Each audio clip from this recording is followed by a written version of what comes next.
So Much for the Afterglow is awesome.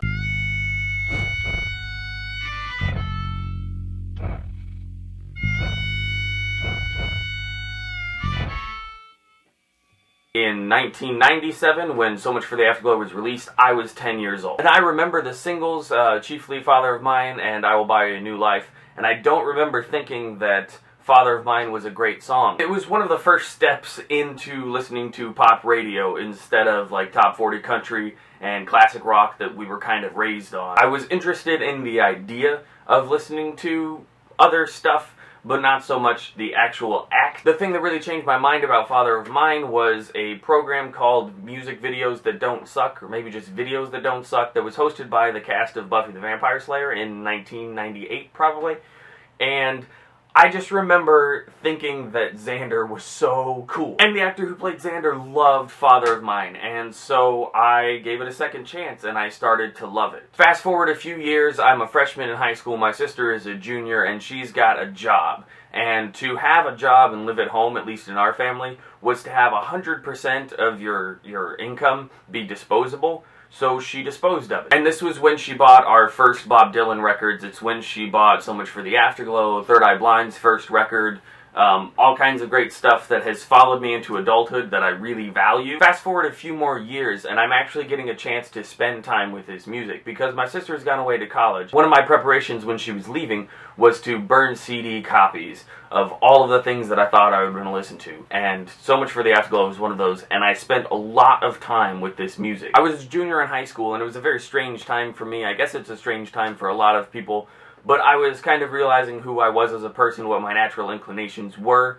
restructuring my life, changing the friends that I had. Some of them didn't really seem to want to hang out with me anymore, so I kind of fell in with the art crowd, and I found that this record just resonated with me completely. Now, I'm not from a broken home, but I'm kind of a second-generation broken home. My mother's father left them when she was just entering high school, just completely abandoned them. So I understand Father of Mine, and it's heartbreaking, and it's triumphant and amazing. And that's kind of the thing that So Much for the Afterglow does, is it shows all of this just fucked upness and confronts it and says, you know what, it's going to be okay regardless. I remember listening to Sunflowers and thinking, this is how I wish my parents understood me. I wish that they saw my self-destructive tendencies and they understood because they had felt that way.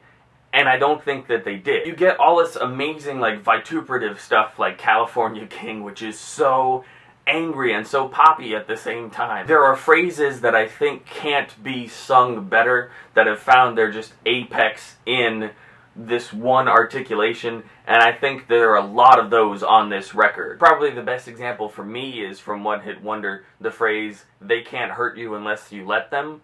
I can't imagine that being sung better ever. It's a summer record. Everclear is kind of a summer band. The record starts off with a very Beach Boys inspired a cappella swirling vocal harmony thing that just totally sets the tone for the record, and you get the comfort of the same sort of rhythms in almost every song. That dun dun dun dun dun dun dun.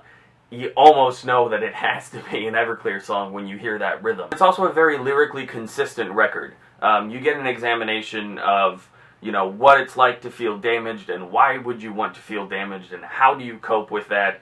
You get the they can't hurt you unless you let them. You get an examination of the relationship between a son and an estranged father, between a son and a mentally ill mother in Why I Don't Believe in God, which I still think is just one of the most powerful songs ever written. You get all the angst, and you get all of the hopefulness, and they don't exist independently of one another. They feed on each other, and that's something that I was always impressed with as a kid. I really wanted to feel like there was a contrast possible in my life, that there was a reason for me to be so depressive and so upset sometimes, because it would make the highs higher. That war between wanting to be this person who is self-sufficient and loves the world and just believes that things can be so good, contrasted against this fear and terror and discomfort and you know, insecurity that pervades this record and pervades the life story up to that point. It just hit me in the gut. I still tear up listening to Sunflowers. I still tear up listening to Why I Don't Believe in God and Father of Mine. And there's so many other songs. I know I'm just kind of saying the same ones over and over, but there's not a sagging track on the record. So yeah, not only was So Much for the Afterglow really important to me personally, and growing up and becoming more fully actualized because of the inspiration from this record, it's also just very, very well done. Musically, the arrangements are great. The production is fantastic. I love the way the drums sound. I love the songwriting. I love the lyrical conceits. I love the consistency of the record. And I love that it can be so poppy and powerful and uplifting and just full of songs that make you want to just crank the radio up and drive anywhere, sing along loudly, but also that can, if you're by yourself, just tear you apart emotionally. It's kind of perfect. So yeah, you should listen to So Much for the Afterglow by Everclear, and I will see you later.